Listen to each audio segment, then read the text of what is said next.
Okay, let's talk about chapter 42 now, circulation and gas exchange. So multicellular organisms, just like any living organisms, need to get materials to their cells and away from their cells, so they use circulatory and respiratory systems to do this. In a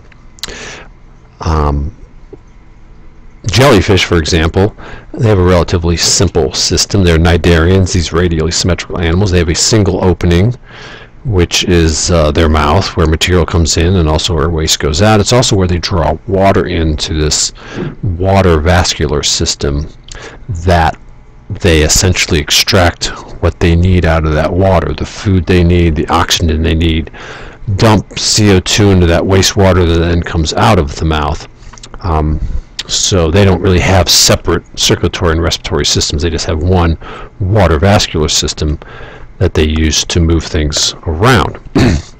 Now, other animals have more complicated systems, and so particularly if you're a terrestrial animal, you're not bathed in water all the time, so you have to keep the liquids inside you, and you have a particular system for moving fluids around that are involved with moving oxygen, food, CO2 around.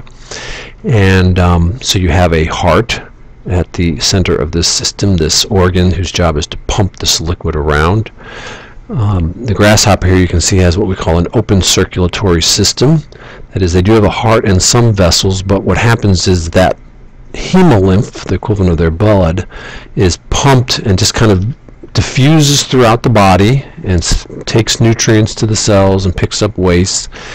And then this material is then drawn back into the heart as the heart expands, and the heart contracts and pumps it back out, draws more in, etc., etc. Alright, but then other animals, including us, have a closed circulatory system where the blood is constrained to this system. It doesn't leave the system. At least most of it doesn't. White cells, some, but the red blood cells, the oxygen-carrying cells, are constrained to this system. And so, of course, you have a heart that pumps the blood through the system, but instead of the liquid just sort of diffusing through and around all the cells, again, the liquid is constrained, but we have capillary beds in this type of system where you get the exchange of materials from the circulatory system to the surrounding cells. And you have these capillary beds all over your body, and you have arteries that take blood from the heart and goes into the capillary system to exchange materials, and then it converges back onto veins, which go back to the heart. Alright, so the level of complexity of a closed system can vary. In fish, for example, they have a two-chambered heart, and as blood moves through the system, it passes through the heart once each time. Okay. Whereas when we get to amphibians, reptiles, mammals, we see that in its trip around the body, blood goes through the heart once and then twice as it makes its circuit. So they have what you would call double circulation. And they also have more than two chambers. We can see that the amphibian has a three-chambered heart, two atriums, and one ventricle. The blood enters through these veins into the atria, and then the atria pump the blood down to the ventricle, and then the ventricle pumps it out to the rest of the body. You can see some of it going up to the lungs and some going to the rest of the body.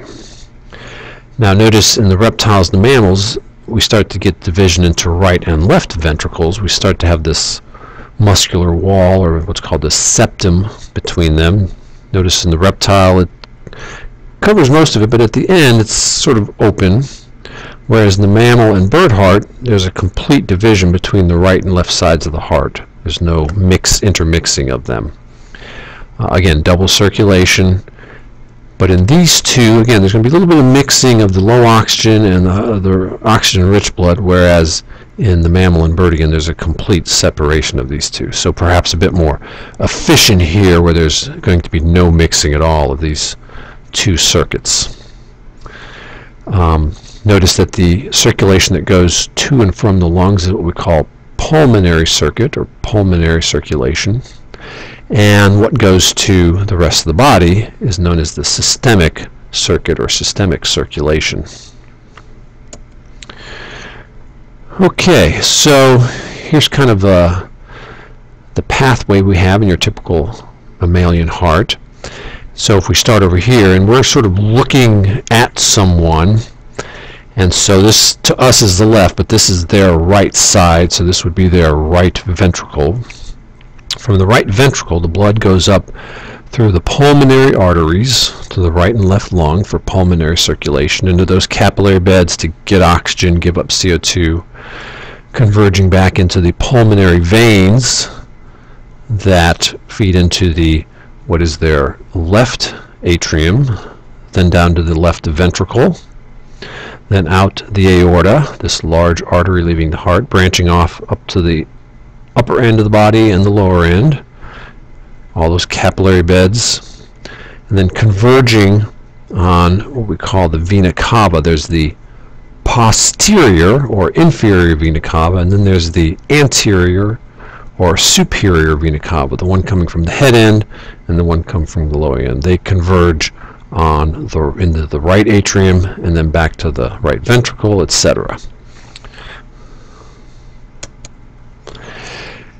Closer look at the mammalian heart. Again, we've got that septum completely dividing them, thick muscular walls in the ventricle, lots of pressure put on that blood, not nearly as thick in the atria, because of course the atria only need to pump blood down to the adjacent ventricles, whereas that right ventricle has to pump the blood to the lungs, and then the left ventricle has to pump it through systemic flow out the aorta. Notice we've got the valves here to keep the blood flowing one way, such that when the ventricles contract and put pressure on the blood here, it forces these atrioventricular valves closed. And we also have valves in the arteries that are leaving the heart to keep, again, the blood from flowing back into the ventricle, keeping one-way flow. Okay, so we all know that your heartbeat just beats throughout your life, every minute of every day. And so there's a pattern to this, of course. And what happens is, of course, blood first flows, we would say, into the two atrias. The atriums contract and pump blood down to the ventricles over here. And at this point, the ventricles are relaxing. And then the ventricles contract and force blood out the arteries. And then we go back to the ventricles are now relaxing, and this helps to draw blood into those ventricles, as well as in addition to when the atria contracts. So you have both the expansion of the ventricles and the contraction of the atria that help to draw blood into the ventricles. And you can see about the relative times of this. You know, the basic heartbeat, each one takes about a second, more or less. Sometimes, again, a little more, a little less, depending on your health state and the level of activity that you have. Now, notice the terms here. You have distol and systole, or dystolic pressure and systolic pressure. So dystolic pressure is the pressure on the blood when the atriums are contracting but the ventricles are relaxing, whereas systolic pressure is the pressure created when the ventricles are contracting. And whenever you get your blood pressure taken, you always say it's 120 over 80 or something like that. That 120 is the systolic pressure, that's on top, and the diastole is the lower number. That's the lower pressure level when those ventricles are relaxing. All right, so what controls the heartbeat? Well, you basically have a pacemaker in your heart. You have this muscular tissue up here by your right atrium called the SA node, or the sinoatrial node, and it begins a wave of an electric current that moves through your heart that first stimulates the atria to contract, and then that's sort of this lower little hump down here on your ECG. That stimulates the atrioventricular node, which is right on top of your right atrium, or right ventricle I should say, and it then sends an electrical impulse down these things called the bundle branches, which run through the septum, and then through these Purkinje fibers that surround the ventricles, and when they become stimulated, that causes the ventricle to contract. And what you see in the ECG is a change in the polarity of your cells. And so what happens when you get the peak here, and that's the contraction of the ventricle, what happens is you're getting a rapid movement of ions across the membranes of these muscular cells, which causes a rapid, what we would call depolarization. Okay, so normally this baseline here, the cell is sort of in a negative state, that there's more negative charge on the inside than on the than the outside. But with this rapid depolarization, we get a rapid shift, and the cells become positively charged. It causes this contraction, but then they rapidly repolarize to become this negative charge. And so when you look at an electrocardiogram, you're seeing just this same waveform after another with each heartbeat. And they generally have this shape to them, but there can be slight variations, and cardiologists are the doctors who are experts at understanding and reading these ECGs and knowing what they are telling you about the heart. All right, arteries and veins. Arteries come from the heart. Veins go to the heart. Arteries have a much more thick muscular wall to withstand the greater systolic pressure that they are under as the blood is being forced out of the heart by those ventricles. Veins with a thinner muscular wall, not nearly as much pressure. They often have valves in them to keep the blood flowing one way. Capillaries, really thin walls, again to allow gas exchange and the exchange of nutrients and such. So the veins and the arteries are relatively large. They have relatively small surface area compared to those capillaries. When the vascular system spreads out into those capillaries, the surface area increases a great deal, allowing for efficient gas exchange, but then it goes back into the veins where the surface area decreases.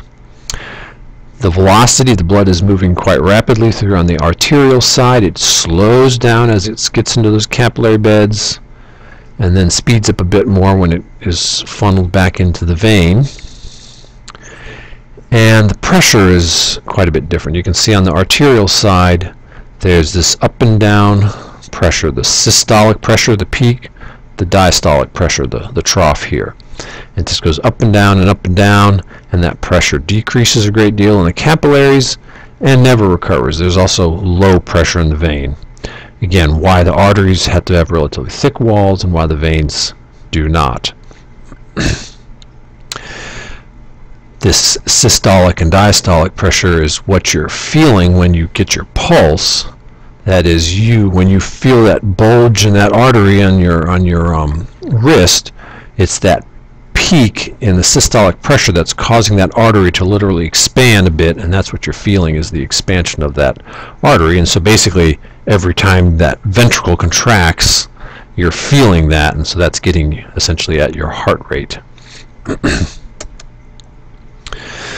Okay, so when the blood comes in on the arterial side, it's under pressure, and when it gets into those capillaries, not only are you exchanging gases, but you're exchanging fluids. The blood is losing liquid. Some of that plasma is being lost in those capillaries. Now, as you get to the far end of the capillary bed, the pressure is decreasing, and you get movement of liquid back into the artery, or into the capillary, I should say.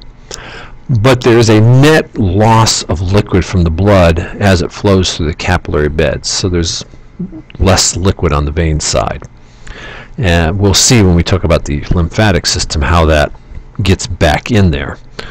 Okay, I'm going to have to stop here.